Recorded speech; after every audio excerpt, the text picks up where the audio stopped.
ম্যাকাইয়ে প্রথমবার মাঠের অনুশীলনে বাংলাদেশ দল দ্বিতীয় টেস্টের আগে ফুরফুরে মেজাজে সেরেছেন অনুশীলন। তবে প্রথম টেস্টের সেঞ্চুরিয়ান ঘাড়ের অস্বস্তিতে নেটে ব্যাট করেনি। দলের আবহ নিয়ে সন্তুষ্ট হেড কোচ ফিল সিমন্স। তার মতে একে অপরের প্রতি যে সম্মান, তাতেই সফলতা পাচ্ছে দল। ডারউইনে ইতিহাস গড়া শেষ, এবার ম্যাকাইয়ে সেই ইতিহাসকে আরও সমৃদ্ধ করার পালা। সমুদ্র তীর বেষ্টিত ভেন্যুতে পৌঁছে প্রথমবার মাঠের অনুশীলনে বাংলাদেশ। প্রথম টেস্ট জয়ের পর যেমন আত্মবিশ্বাস বেড়েছে, তেমনি ফুরফুরে মেজাজেও দেখা গেছে টাইগারদের। দলের এমন আবহে দারুণ খুশি head coach Phil Simmons.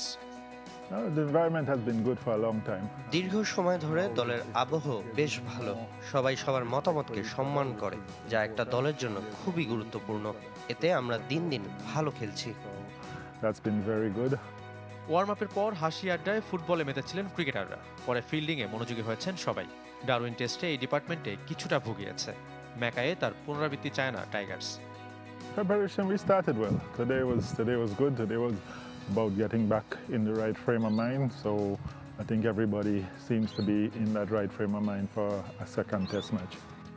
Great barrier reef অ্যারেনায় নেটে ব্যাটিং বোলিং সেরেছেন ক্রিকেটাররা। মুশতাক আহমেদের পাঠশালায় ছিলেন মেহেদী মিরাজ ও তাইজুল ইসলাম। এই টেস্টেও তাদের কাছে হয়তো নিজেদের সেরাটা চাওয়া কোচের। তবে ব্যাটিং অনুশীলনে নামেননি তানজিদ তামিম। ঘাড়ের অস্বস্তিতে ভুগছেন।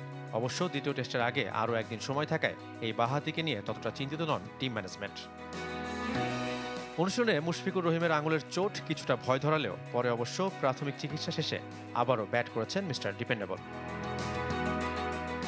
অনুশীলনে দীর্ঘ সময় বল করেছেন পেসার শরীফুল ইসলাম। তাকে আলাদা করে পরামর্শ দিয়েছেন কোচ ফিল সিমন্স। যদিও প্রথম টেস্টের পেস ত্রয়ীর পারফরমেন্সে শরীফুলের একাদশে জায়গা করে নেওয়া কঠিন। ওয়ার্কলোড ম্যানেজমেন্টের জন্য কেউ বিশ্রাম পেলে তবেই সম্ভব এই পেসারের অন্তর্ভুক্তি। Shafat Midul, channel 24। Colour expert dark sap এবং মাইল্ড অন হ্যান্ডস টেকনোলজি সমৃদ্ধ অরিক্স অ্যাডভান্স ডিটারজেন্ট পাউডার, আপনার লন্ড্রি এক্সপার্ট।